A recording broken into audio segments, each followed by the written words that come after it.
سورہ بقرہ کا آخری رکوع ہے، اس کی بہت فضیلت ہے۔ فرمایا جو رات کو سورہ بقرہ کی آخری آیتیں پڑھ کر سو جائے تو یہ آیتیں اس کے لیے کافی ہیں۔ ہر ناگہانی آفتوں سے، ہر مصیبت سے بچانے کے لیے یہ آیتیں اس کے لیے کافی ہیں۔ حضرت عبداللہ بن عباس رضی اللہ تعالی عنہما کا قول ہے کہ جو رات کو سورہ بقرہ کی آخری آیتیں پڑھ لے اسے پوری رات عبادت کا ثواب دیا جاتا ہے۔ للہ ما فی السماوات، اللہ ہی کے لیے ہے جو کچھ آسمانوں میں ہے، وما فی الارض، اور جو کچھ زمین میں ہے۔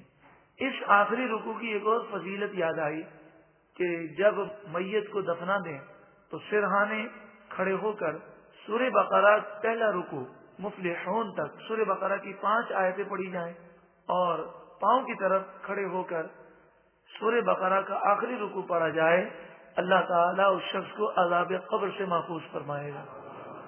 وَإِن تُبْدُوا مَا فِي أَنفُسِكُمْ، اور جو کچھ تمہارے دل میں ہے وہ تم ظاہر کرو، او تخفوہ، یا تم اسے چھپاؤ، یحاسبکم بہ اللہ، اللہ تعالی تمہارا اس پر حساب لے گا۔ فیغفر لمن یشاء، پس اللہ تعالی بخش دے گا جسے وہ چاہے گا، ویعذب من یشاء، اور عذاب دے گا جسے وہ چاہے گا۔ واللہ علی کل شیء قدیر، اور اللہ ہر چاہت پر قادر ہے۔ جب یہ آیت کریمہ نازل ہوئی صحابہ کرام روتے ہوئے حضور اقدس صلی اللہ علیہ وآلہ وسلم کی بارگاہ میں حاضر ہوئے، کیونکہ اس آیت میں فرمایا گیا کہ تم اپنے دل کی باتیں ظاہر کرو یا نہ کرو، اللہ تعالیٰ اس پر حساب لے گا۔ تو صحابہ کرام نے عرض کی یا رسول اللہ صلی اللہ علیہ وسلم، ہمارا دل ہمارے قابو میں نہیں رہتا، بسا اوقات بعض خیالات آ جاتے ہیں، اگر ان پر بھی پکڑ ہوگی تو ہم کہاں جائیں گے؟ یہ صحابہ کرام نے گویا کہ ہمارے لیے آسانی پیدا فرمائی، وہ تو محفوظ ہیں، انہیں تو اللہ نے بلند مقام عطا فرمایا۔ تو رسول اللہ صلی اللہ علیہ وآلہ وسلم نے فرمایا یہ نہ کہو، بلکہ تم اس آیت پر ایمان لاؤ اور کہو سمعنا و اطعنا، ہم نے سنا اور ہم نے فرما برداری کی۔ تم یہ کہو گے تو اللہ تعالیٰ آسانی فرما دے گا۔ صحابہ کرام نے کہا سمعنا و اطعنا، اس پر یہ آیت کریمہ نازل ہوئی آمن الرسول بما انزل الیہ من ربہ، رسول ایمان رکھتے ہیں اس کلام پر جو ان کے رب کی طرف سے ان کی طرف نازل کیا گیا، والمؤمنون، اور تمام مومنین اس کلام پر ایمان رکھتے ہیں، کل آمن باللہ وملائکتہ، تمام ایمان لائے اللہ پر اور اس کے فرشتوں پر، وکتبہ، اور اس کی تمام کتابوں پر، ورسلہ، اور اس کے تمام رسولوں پر۔ یہ کہتے ہوئے ایمان لائے لا نفرق بین احد من رسلی، ہم ایمان لانے میں کسی رسول کے درمیان کوئی فرق نہیں کرتے، تمام پر ہم ایمان رکھتے ہیں۔ یہاں اس سے مراد ایمان لانے میں فرق نہیں کرتے، سب پر ایمان لاتے ہیں، ورنہ رسولوں کی فضیلت تیسرے پارے کے شروع میں بیان ہوئی، تلک الرسل فضلنا بعضهم علی بعض، کہ بعض رسولوں کو بعض پر ہم نے فضیلت عطا فرمائی۔ وقالو، اور وہ صحابہ کرام بولے سمعنا و اطعنا، اے پروردگار ہم نے تیرا کلام سنا اور ہم تیرے کلام کے فرما بردار ہیں، غفرانک ربنا، اے ہمارے رب ہمیں معاف کر دے، وإلیک المصیر، اور تیری ہی طرف پلٹ کر آنا ہے، آمین آمین آمین۔ جب صحابہ کرام نے یہ عرض کی اللہ تعالیٰ نے آسانی فرمائی، لا یکلف اللہ نفسا الا وسعها، اللہ تعالیٰ کسی جان پر اس کی طاقت سے زیادہ بوجھ نہیں ڈالے گا۔ تو وہ وسوسے کہ جو انسان کے اختیار میں نہیں، وہ انہیں برا سمجھتا ہے، لیکن پھر بھی اگر ایسے خیالات آتے ہیں تو نبی کریم صلی اللہ علیہ وآلہ وسلم نے فرمایا اس پر پکڑ نہیں ہوگی، بس زبان پر وہ وسوسے نہ لائے، اور ان وسوسوں پر پریشان ہونا یہ سعادت کی بات ہے، مگر ان معنوں میں پریشان نہ ہو کہ میرے ایمان کا کیا ہوگا۔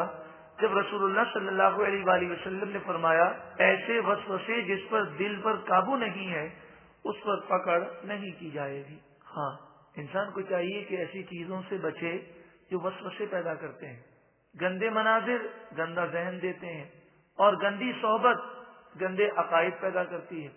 تو ان تمام چیزوں سے بچنا چاہیے. لہا ما کسبت، کسی جان کے لیے فائدہ ہے جو اس نے کمایا. وعلیہا ما اکتسبت، اور کسی جان کے لیے نقصان وہی ہے جو اس نے کمایا. یعنی نقصان خود اس نے اپنا کیا اور نیکی کی تو اپنا بھلا کیا. اب بڑی پیاری دعائیں ہیں آخر میں، ہاتھوں کو بلند کیجیے. ہم بھی رب العالمین کی بارگاہ میں ان الفاظ کے ساتھ دعا کرتے ہیں. ربنا، اے ہمارے رب، لا تؤاخذنا ان نسینا او اخطأنا، اگر ہم بھول جائیں یا خطا ہو جائے تو اے مالک و مولا تو ہماری پکڑ نہ فرما. ربنا، اے ہمارے رب، ولا تحمل علینا اصرا کما حملته علی الذین من قبلنا، اے پروردگار جو بوجھ تو نے پچھلی امتوں پر ڈالا وہ بوجھ ہم پر نہ ڈال. ربنا، اے ہمارے رب، ولا تحملنا ما لا طاقت لنا به، ہم پر وہ بوجھ نہ ڈال کہ جس کو اٹھانے کی ہم میں طاقت نہیں. واعف عنا، اے پروردگار ہمیں معاف کر دے. واعف عنا، اے پروردگار ہمیں معاف کر دے. واعف عنا، اے پروردگار ہمیں معاف کر دے.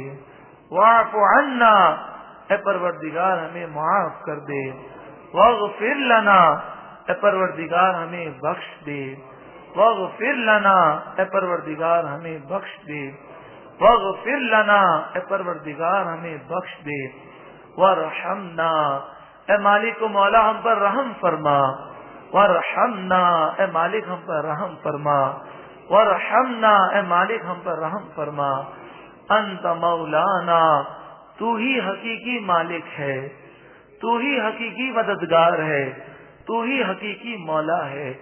فانصرنا، تو ہماری مدد فرما. علی القوم الکافرین، کافر قوم کے خلاف. اے پروردگار کشمیر، فلسطین، افغانستان، عراق اور جہاں جہاں مظلوم مسلمان ہیں انہیں فتح و نصرت عطا فرما اور دشمنان اسلام کو نیست و نابود فرما. آمین آمین آمین بجاہ النبی الامین صلی اللہ علیہ وسلم. الحمدللہ سورہ بقرہ مکمل ہوئی. اللہ تعالیٰ کا جتنا شکر ادا کریں کم ہے.